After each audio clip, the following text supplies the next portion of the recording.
Okey, kita mulakan dengan formula kanta nipis yang mana kita telah pun pelajari sebelum ni, iaitu yang mana kita nak kirakan pembesaran dia.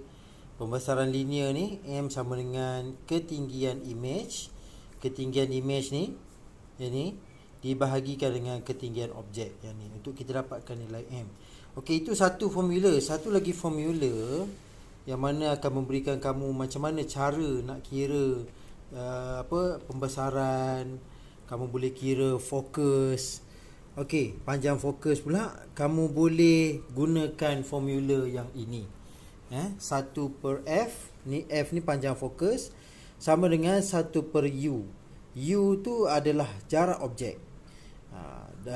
Tambah dengan 1 per V. V tu adalah jarak image.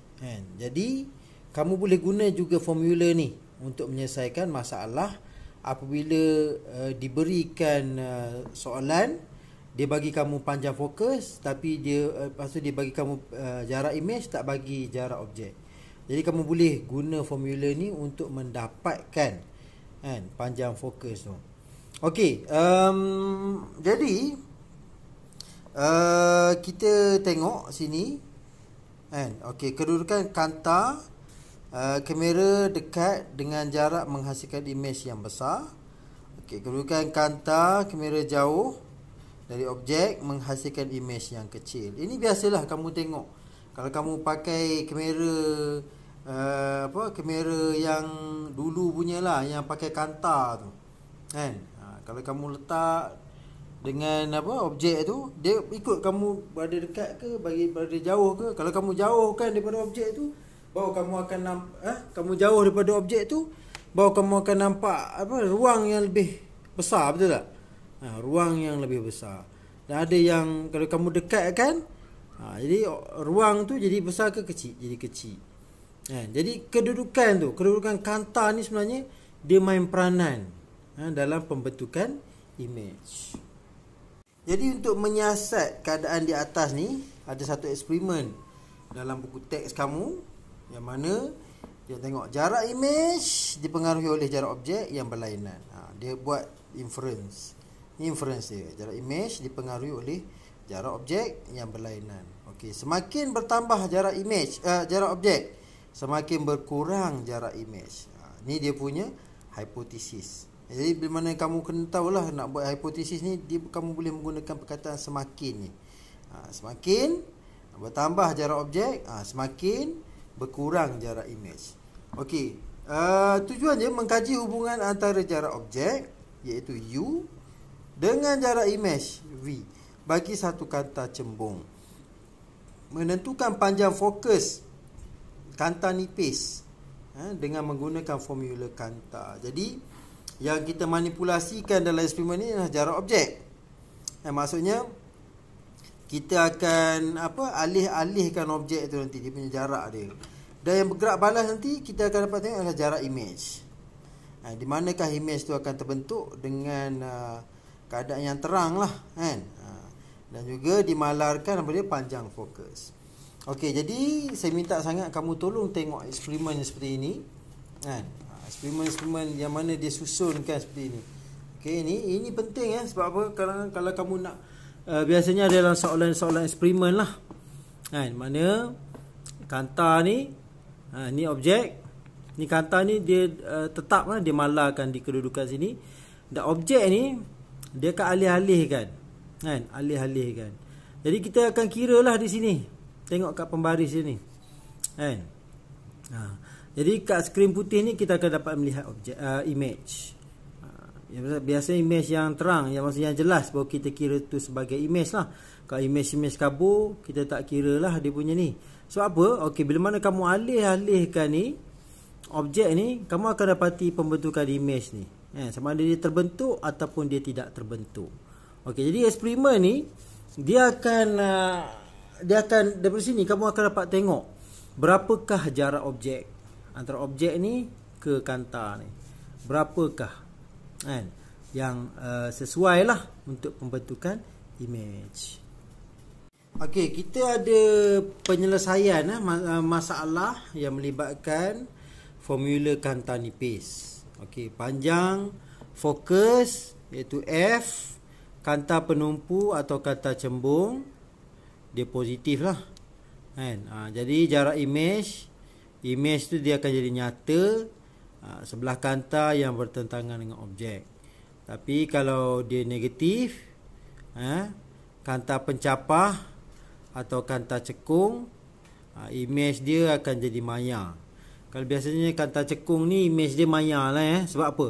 Sebab kalau kamu ingat lagi macam mana kita lukis rajah sinar itu. Cuba kamu ingat balik kan. Yang mana imej dia terbentuk di sebelah kiri kan. Sebab tu bila sebelah kiri dia adalah maya.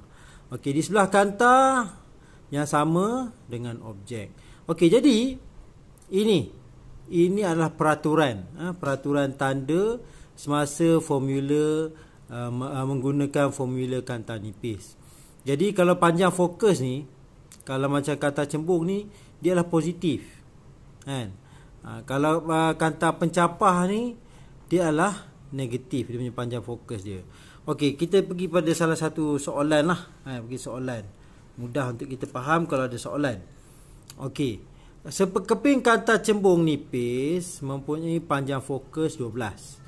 Tentukan ciri-ciri kedudukan dan pembesaran linear imej apabila jarak objek itu ialah berapa? Okey, lambah kat sini 18 cm dan 4 cm.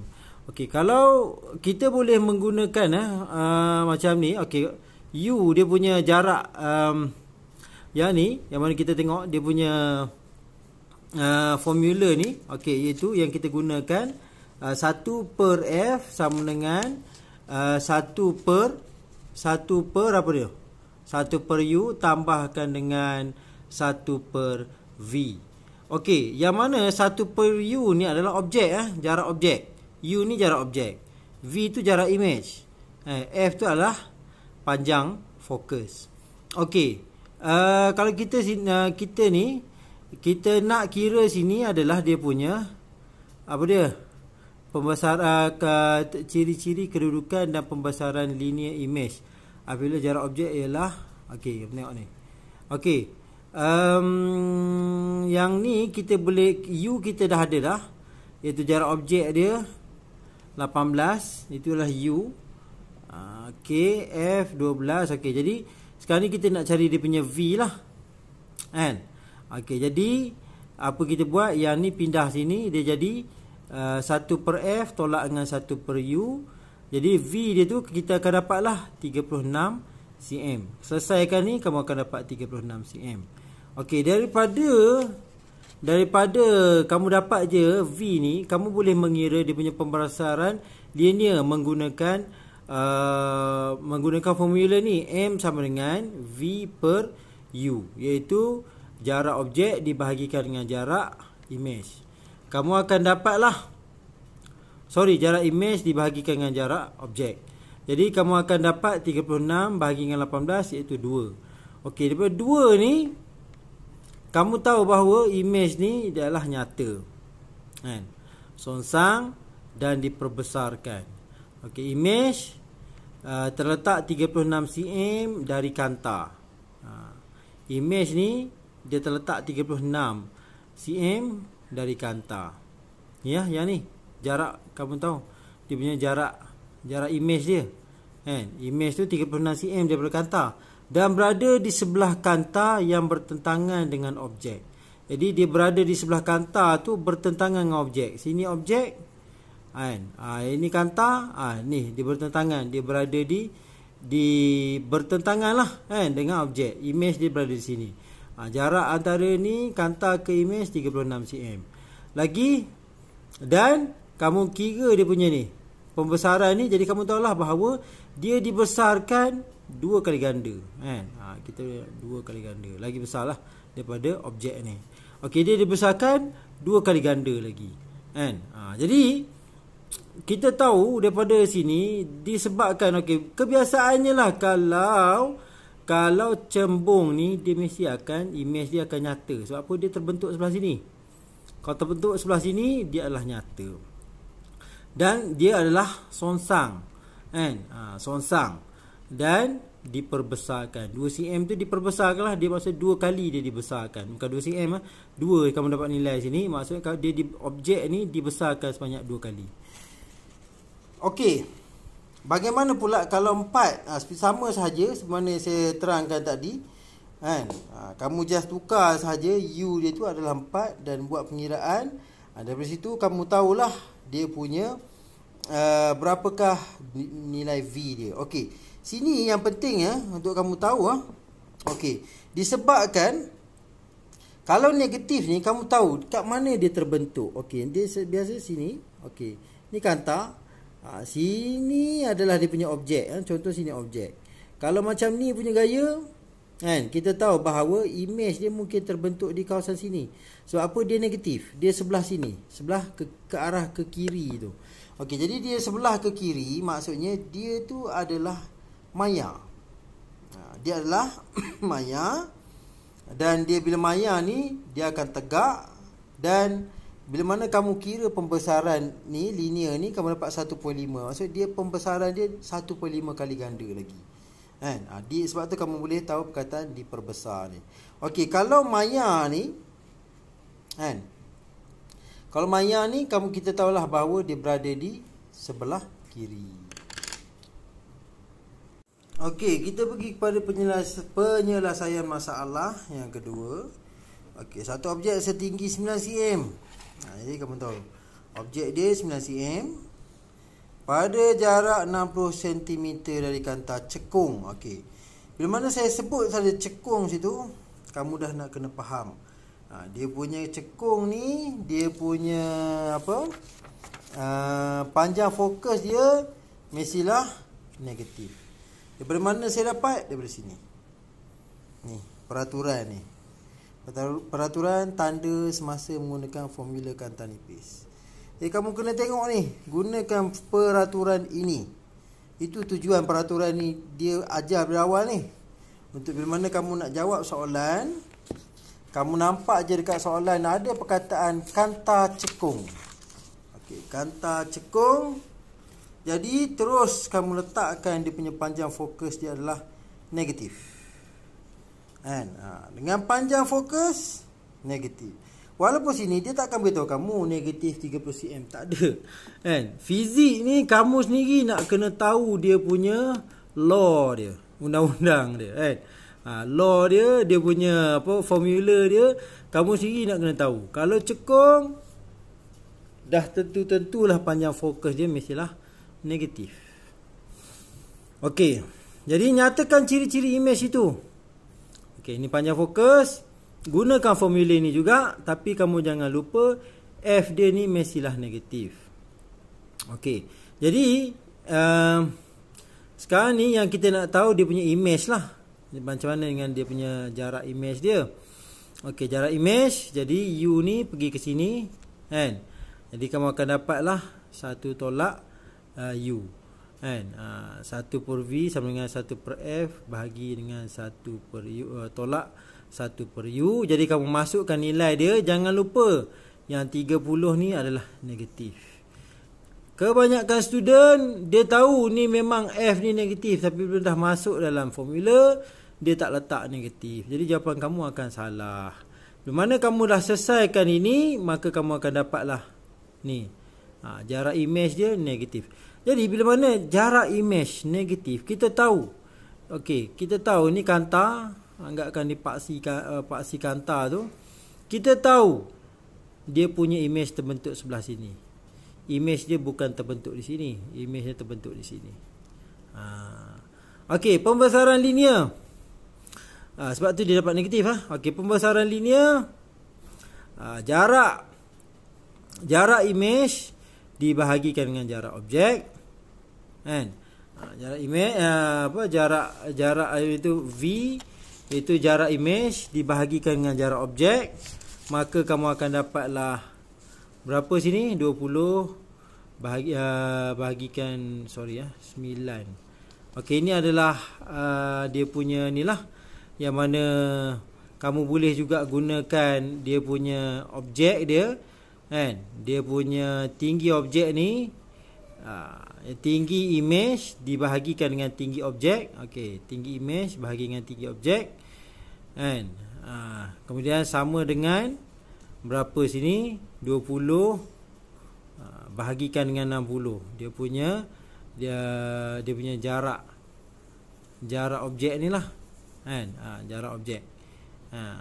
Kemudian ni image, ni jarak image. Ni jarak objek. Kan? Ini kita tahulah ini yang 9 ni adalah objek punya ketinggian.